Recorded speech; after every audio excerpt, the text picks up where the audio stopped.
Good evening. Praise the Lord. Hallelujah. પ્રભુ ઈસુ તમને આશીર્વાદ આપો. Praise the lord. હા, પ્રભુ ઈસુ તમને આશીર્વાદ આપો.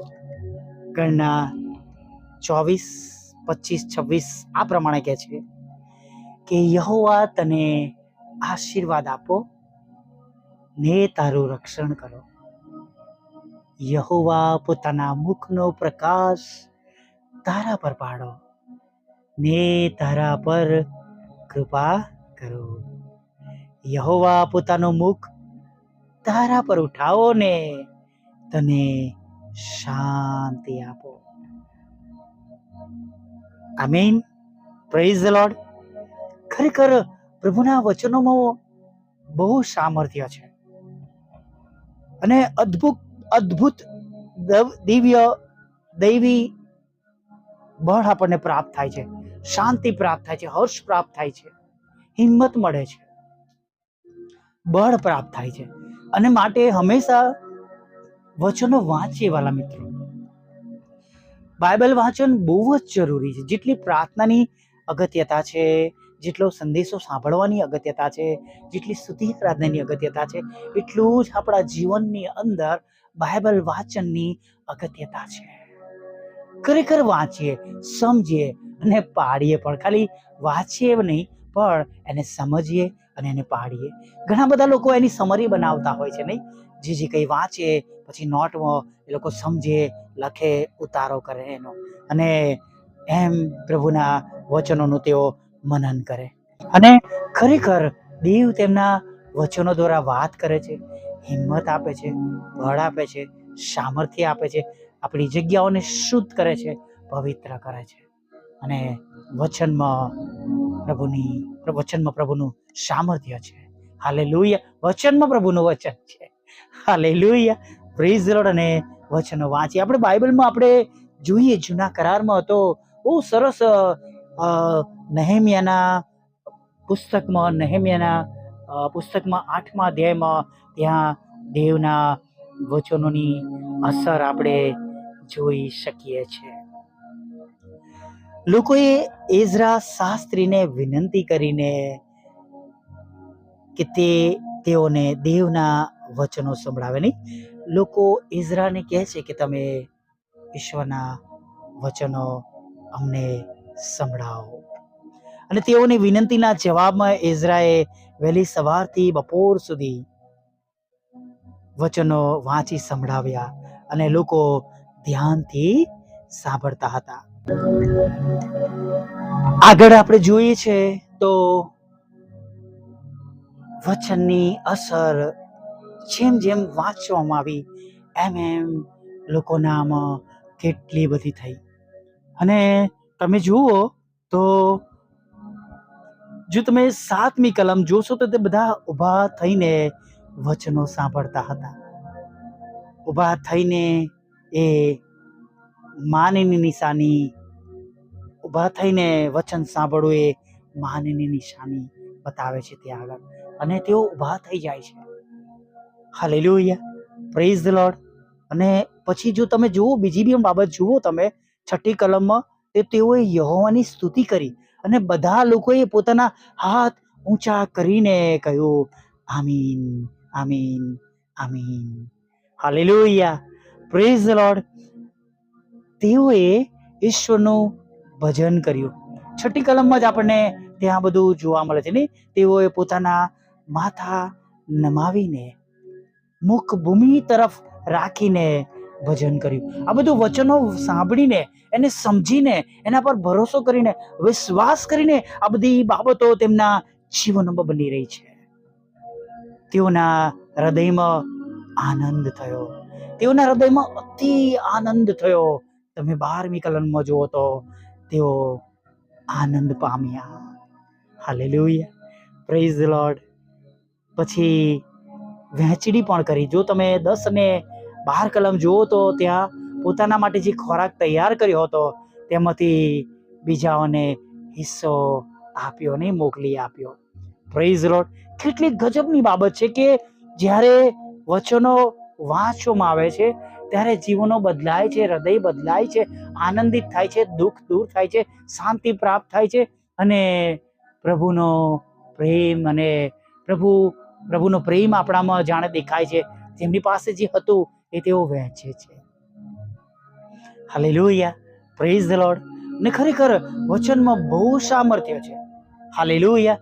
વચન બોલીએ, વાંચીએ અને જ્યારે વચનને આપણે ક્લેમ કરીએ છીએ ત્યારે એ પ્રમાણે આપણા જીવનમાં થયેલું આપણે જોઈએ છીએ. અને વચનો જ્યારે આપણે વાંચીએ છીએ, યાદ રાખીએ છીએ ત્યારે આપણે યોગ્ય સમયે એનો ઉપયોગ પણ કરીએ છીએ ને. અને હું ઘણી વાર નીતિવચન 10 અને 22 બોલું છું, કહું છું ને કે યહોવાનો આશીર્વાદ ધનવાનભાઈ એમથી કે યહોવાના આશીર્વાદનો કોઈ ખેદ મિશ્રિત નથી.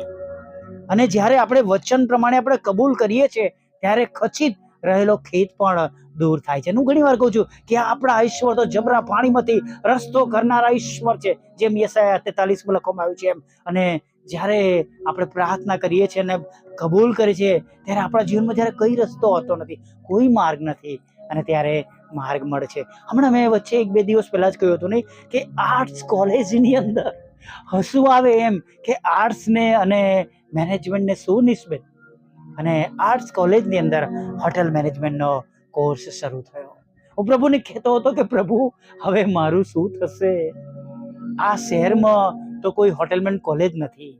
એક જે છે ત્યાંથી હું છોડી ચૂક્યો છું અને બીજીને માટે એ પ્રમાણે ત્યાં જવાય એમ નથી. મારી પાસે કોઈ માર્ગ નથી. હું આગળ જઈને શું કરીશ? મારા આટલા ઓપરેશન થયેલા છે. આવી પરિસ્થિતિમાં મારી પરિસ્થિતિ બહુ ગંભીર છે. પ્રભુ તમે મને મદદ કરો. અને ખરેખર મારા મિત્રો, એક એવી બાબત બની કે જે આપણે જોઈ શકીએ છીએ કે હું એક એવી કોલેજમાં ગયો કે જ્યાં આગળ આર્ટ્સ કોલેજ હતી અને એમાં મેં હોટેલ મેનેજમેન્ટ ભણાવ્યું. જબરા પાણીમાંથી રસ્તો કરનારા ઈશ્વર, હાલેલુયા. અશક્યને શક્ય કરનાર ઈશ્વર, હાલેલુયા. જેમ સારા માટે કહેવામાં આવ્યું કે શું દેવને કશું અશક્ય છે? દેવને કશું અશક્ય છે? સારા તો કે છે હું પર ગરડી અને મારો પતિ પર ગરડો. શું હવે મને માતા બનવાનું સુખ મળે? શું મને હર્ષ પ્રાપ્ત થાય? મિત્રો, પ્રભુને કશું જ અશક્ય નથી. હું જે રૂમમાંથી બોલું છું એના માટે કહું છું. મારા માટે ઓર્ગન લાવવું અશક્ય હતું. મારા માટે પ્રાર્થનાની મેળી સાઉન્ડ પ્રૂફ રૂમ બનાવવો અશક્ય હતું. મારા માટે મિક્સર લાવવું અશક્ય હતું. મારા માટે સાઉન્ડ સિસ્ટમ લાવવું અશક્ય હતું. મારા માટે કોમ્પ્યુટર સિસ્ટમ લાવી રેકોર્ડિંગ સોફ્ટવેર લાવવામાં એ બધું અશક્ય હતું. પણ પ્રભુએ શક્યતામાં બદલી નાખ્યું. હાલેલુયા. Praise the lord. વચન પર ભરોસો કરીએ, વાંચીએ, વિશ્વાસ કરીએ. આજે પણ એ જ પ્રભુ છે, હાલેલુયા, કે જેઓ આપણી પ્રાર્થનાઓ સાંભળે છે. હાલેલુયા. ગઈકાલની મેં તમને વાત કરી હતી કે ફેસબુકમાં જે બન્યું, પ્રભુને પ્રાર્થના કરી, ચિંતા પ્રભુને સોંપી દીધી અને પ્રભુએ એ ચિંતાનું કારણ દૂર કરી દીધું. હાલેલુયા. Praise the lord. ચોક્કસ હજી ઘણી એવી બાબતો છે જે પ્રભુની આગળ મૂકી છે, તમે પણ મૂકી હશે. એ બધી બાબતોનો એક દિવસ ઉત્તર અને જવાબ તમે પણ જોવાના છો અને હું પણ જોવાનો છે. કેમ કે પ્રભુ આગળ કરેલું માગેલું બધું પ્રાપ્ત કરીશું. હાલેલુયા. Praise the lord. આપણા ઈસુને કંઈ પણ અશક્ય નથી. આપણા ઉદ્ધારક તારનારને કશું પણ અશક્ય નથી. વચન વાંચીએ, વચન પર ભરોસો કરીએ. એ તારા સગળા રોગ મટાડે છે. પોતાની બીમારીમાંથી પણ પ્રાર્થના કરીએ. હાલેલુયા. અને પ્રભુ સગળા પ્રકારના રોગ પણ મટાડે છે. Praise the lord. પ્રભુ ભોજન આપે છે. એ સમડી દ્વારા એક માછલી સેવકના ઘરે મોકલી આપવામાં આવી, જેના ઘરમાં શાક લાવવાને માટે નાણાં ના હતા, કંઈ પણ નહોતું બનાવવાને માટે. Hallelujah, praise the lord. ઘણી મોટી મોટી સાક્ષીઓ છે પ્રભુ પર ભરોસો કરવાથી, વિશ્વાસ કરવાથી. હાલેલુયા, વચન પર વિશ્વાસ રાખીને ચાલવાથી. આવો આજથી એક નવી શરૂઆત કરીએ અને સાંજના સમયમાં વચન વાંચીને, પ્રભુનું નમીને ભજન કરીને, પ્રભુની સ્તુતિ કરીને પછી આપણા બિછાના પર જઈએ. હાલેલુયા. આવો નાની પ્રાર્થના કરીએ.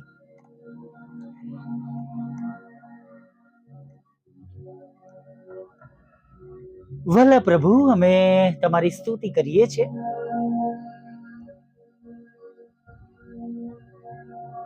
અને તમારો પુષ્કળ આભાર માનતા તમારા ચરણોમાં અમે નમી જઈએ છીએ.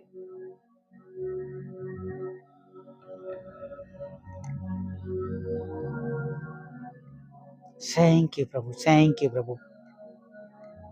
આખા દિવસની સંભાળને માટે અમે તમારી સ્તુતિ કરીએ છીએ. Hallelujah, hallelujah. તમારો આભાર, તમારો આભાર પ્રભુ. તમારી સ્તુતિ થાવ પ્રભુ, તમારી સ્તુતિ થાવ પ્રભુ. વિશ્વાસ કરતા અમે બધા તમારા હાથમાં સોંપાઈએ છીએ.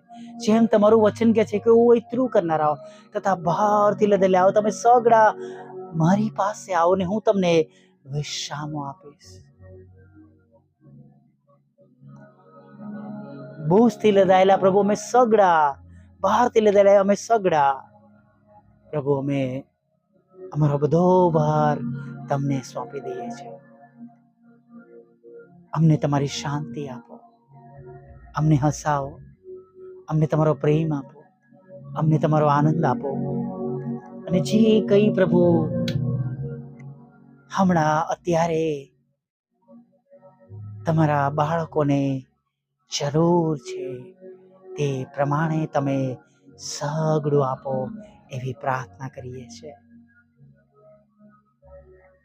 પ્રભુ, તમારા બાળકો તરીકે નમ્યા છે ત્યારે પ્રભુ અમે બધા અલગ અલગ જગ્યાએ છે, અલગ અલગ વિસ્તારમાં છે, ગામમાં છે, શહેરમાં છે, દેશમાં છે, સમયમાં છે. અને પ્રભુ અલગ અલગ સમસ્યાઓ છે, અલગ અલગ દુઃખ છે, અલગ અલગ ચિંતાઓ છે, અલગ અલગ રીતે રોગોમાંથી સાજાપણાની જરૂર છે, કુટુંબમાં અલગ અલગ પ્રકારની જરૂરિયાત છે, જોબની જરૂરિયાત છે, બિઝનેસમાં જરૂરિયાત છે, ભણવામાં જરૂરિયાત છે. પ્રભુ, વિદેશ જવાને માટેના નાના મોટા પ્રશ્નો છે પ્રભુ. દરેક વ્યક્તિ દીઠ અલગ અલગ બાબતો છે. ત્યારે પ્રભુ અમે બધા પ્રભુ તમારા ચરણોમાં નમી જઈએ છીએ પ્રભુ. અને પ્રભુ પોકાર કરીએ છીએ તમને કે પ્રભુ જેમ અને જે પ્રમાણે હમણાં અમને તમારી સહાય મદદની જરૂર છે પ્રભુ, તમે એમ હમણાં અત્યારે અમને બધાને તમે સહાય અને મદદ કરો પ્રભુ. જેમ હમણાં અત્યારે અમને બધાને સહાય અને મદદની જરૂર છે પ્રભુ, એમ તમે અમને સહાય અને મદદ કરો પ્રભુ. તમે અમારા હૃદયની ઈચ્છા જાણો છો પ્રભુ. તમારાથી કંઈ પણ છુપાયેલું નથી પ્રભુ. પ્રભુ, એ આર્થિક બાબતો હોય કે પ્રભુ એ આત્મિક બાબતો હોય, એ સામાજિક બાબતો હોય, એ કૌટુંબિક બાબતો હોય કે પ્રભુ એ વ્યક્તિગત બાબતો હોય, પ્રભુ તમે સર્વ બાબતોની હમણાં અત્યારે એક એક જેઓ તમારે આગળ નમેલા લોકો છે તેમના જીવનમાં નોંધ લો પ્રભુ. અને હમણાં જ પ્રભુ તમે એ જ પ્રમાણે થવા દો, જેમ તેઓ ચમકી રહ્યા છે, જેમ તેઓને તમારી અગત્યતા છે, જેમ તેઓને તમારી જરૂરિયાત છે, જેમ તેઓ તમને અરજ કરી રહ્યા છે, પોકાર કરી રહ્યા છે, જેઓ તમને બૂમ પાડી રહ્યા છે, મદદને માટે હાક મારી રહ્યા છે. પ્રભુ સાંભળો, તમે તેઓનું સાંભળો. ઓ પ્રભુઓના પ્રભુ, રાજાઓના રાજા પ્રભુ, અમે યશાયા 59 અને 1 ને પ્રભુ અત્યારે પ્રભુ સર્વ લોકોને માટે પ્રભુ કબૂલ કરીએ છીએ કે જુઓ, યહોવાના હાથ એટલા ટૂંકા થઈ ગયા નથી કે તે તેમને બચાવી ના શકે, અને તેમના કાન એટલા મંદ થઈ ગયા નથી કે તે તેમનું સાંભળી ના શકે. એકે એક તમારા બાળકોની પ્રાર્થનાઓ પ્રમાણે તમે તેમને ઉત્તર આપો, તેમને બચાવો, તેમની રક્ષા કરો, તેમને સલામત રાખો પ્રભુ. તેમને ખોરાક, વસ્ત્ર, અન્ન, પાણી આપો, તેમને લોનનો આશીર્વાદ આપો, મકાનનો આશીર્વાદ આપો, જો નાણાંની જરૂર છે તો તમે નાણાં આપો, જોબનો આશીર્વાદ આપો, બિઝનેસનો આશીર્વાદ આપો, બાળકધનનો આશીર્વાદ આપો, લગ્નનો આશીર્વાદ આપો પ્રભુ. જો તેઓ માંદા છે તો તમે તેમને સાજા કરો, શેતાનની બાબતોમાં છે તમે છુટકારો આપો, ખરાબ બાબતોમાં છે તો તમે ત્યાંથી તેમનો બચાવ કરો. દરેક દુઃખી મનના લોકોની તમે સંભાળ લો, કાળજી લો, દરેકના આંસુઓને તમે આનંદમાં બદલી નાખો પ્રભુ. રાત્રિમાં મીઠી નિંદ્રા આપજો, ખોરાક, વસ્ત્ર, અન્ન, પાણી આપજો. મારી મિનિસ્ટ્રીને આશીર્વાદિત કરજો, સાંભળનારને આશીર્વાદિત કરજો, અને પ્રભુ આ પણ મિનિટ સુધીમાં થયેલી ભૂલોને માફ કરજો, અને સવારમાં ફરીવારે તમારું ભજન કરવા માટે તેડી લાવજો માગતા પ્રાર્થના પ્રભુ ઈસુના નામમાં સાંભળીને દેવ બાપ માન્ય કરજો. આમીન, આમીન, આમીન.